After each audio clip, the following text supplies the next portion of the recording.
নমস্কার, পূজাস টেস্টি কুকিংয়ে আপনাদের সবাইকে স্বাগতম। আজ আমি আপনাদেরকে ম্যারিগোল্ড বিস্কুট দিয়ে কাপ পুডিং তৈরি করে দেখাবো। আশা করছি ভিডিওটি সবারই ভালো লাগবে। আমি এখানে একটা পাত্রে 1 কাপ দুধ নিয়ে নিচ্ছি।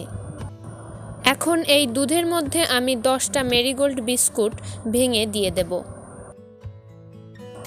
আপনারা এখানে ম্যারিগোল্ড বিস্কুটটা আগে থেকে গুঁড়ো করে রাখতে পারেন, তবে এই দুধের মধ্যে ভিজিয়ে রাখলেই এটা গলে যাবে।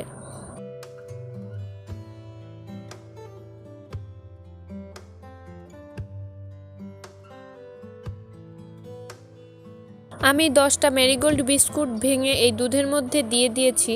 এবার একটা চামচ দিয়ে আমি এটাকে একটু মেশাবো, আর মেশানো হয়ে গেলে আমি এটাকে 5 মিনিটের জন্য পাশে রেখে দেব। এবার অন্য একটা পাত্রে আমি একটা ডিম ভেঙে নিচ্ছি।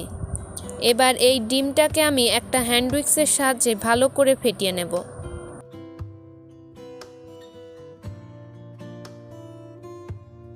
আমি এই ডিমটাকে 5 মিনিট ফেটিয়ে নিয়েছি, আর 5 মিনিট ফেটানোর পর এই ডিমটা অনেকটা ঘন হয়ে এসেছে।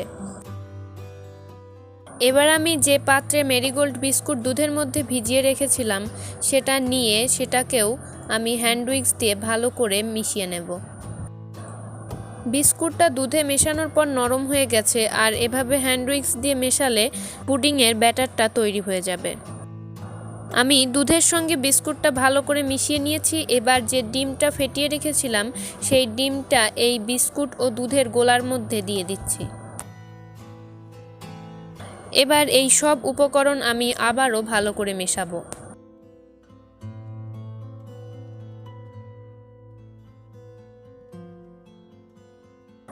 এখন আমি এর মধ্যে দিয়ে দেব 1 টেবিল চামচ চিনি ও ডিমের গন্ধটা দূর করার জন্য সামান্য একটু ভ্যানিলা এসেন্স দিয়ে দিচ্ছি।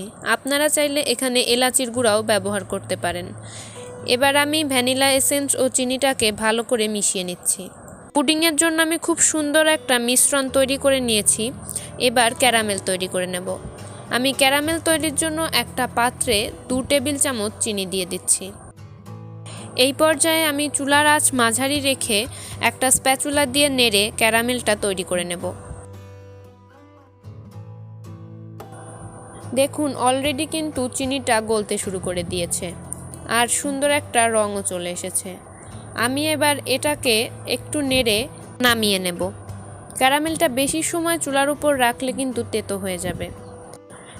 এবার আমি পুডিংটা বসানোর জন্য এখানে 2টা কাঁচের কাপ নিয়ে নিয়েছি। এমন কাপ নেবেন যেটা তাপ সহ্য করতে পারে।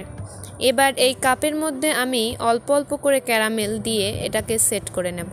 আমি 2টা কাপেই পুডিংয়ের জন্য ক্যারামেলটা সেট করে নিয়েছি।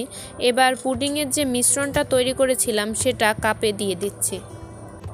আমি এই পুডিংটা 2টা কাপে সেট করে নিয়েছি। এবার এটাকে আমি গ্যাসের চুলায় তৈরি করে নেব। আমি একটা কড়াইয়ের মধ্যে প্রথমে একটা টাওয়েল বিছিয়ে দিয়েছি। এবার আমি এতে জল দিয়ে দেব। কাপের মাঝামাঝি যেন জলটা থাকে সেই পরিমাণ জল দিয়ে আমি কাপগুলো বসিয়ে দিচ্ছি। 2টা কাপ আমি কড়াইয়ের মধ্যে বসিয়ে দিয়েছি। এবার আমি এটাকে একটা ঢাকনা দিয়ে ঢেকে দেব। কাপ 2টাকে আমি একটা স্টিলের প্লেট দিয়ে ঢেকে দিয়েছি। এবার কড়াইয়ে ঢাকনাটা দিয়ে আমি 30 মিনিটের মতো এটা মাঝারি আঁচে তৈরি করব। আমি 30 মিনিট পর ঢাকনাটা তুলে নিচ্ছি। এবার কাপের ওপর থেকে স্টিলের প্লেটটা সরিয়ে নিচ্ছি। দেখুন, পুডিংটা কিন্তু অনেকটা সুন্দরভাবে ফুলেছে, আর এটা হাতেও লেগে থাকছে না।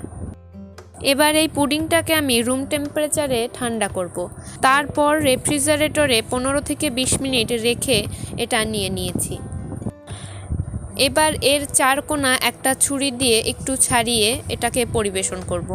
ভিডিওটি ভালো লাগলে অবশ্যই লাইক, কমেন্ট ও শেয়ার করবেন, আর নতুন নতুন রান্নার ভিডিও দেখতে চ্যানেলটিকে সাবস্ক্রাইব করবেন। আমি কাপ 2টা উঠিয়ে নিচ্ছি। দেখতেই পাচ্ছেন কতটা সুন্দর হয়েছে পুডিংটা। এটাকে আমি কেটে দেখাচ্ছি কতটা সফট হয়েছে। মাত্র 10টা ম্যারিগোল্ড বিস্কুট দিয়ে এই সুন্দর কাপ পুডিংটি আপনারা যে কোনো সময় তৈরি করে ফেলতে পারবেন। ভিডিওটি শেষ পর্যন্ত দেখার জন্য সবাইকে অসংখ্য ধন্যবাদ।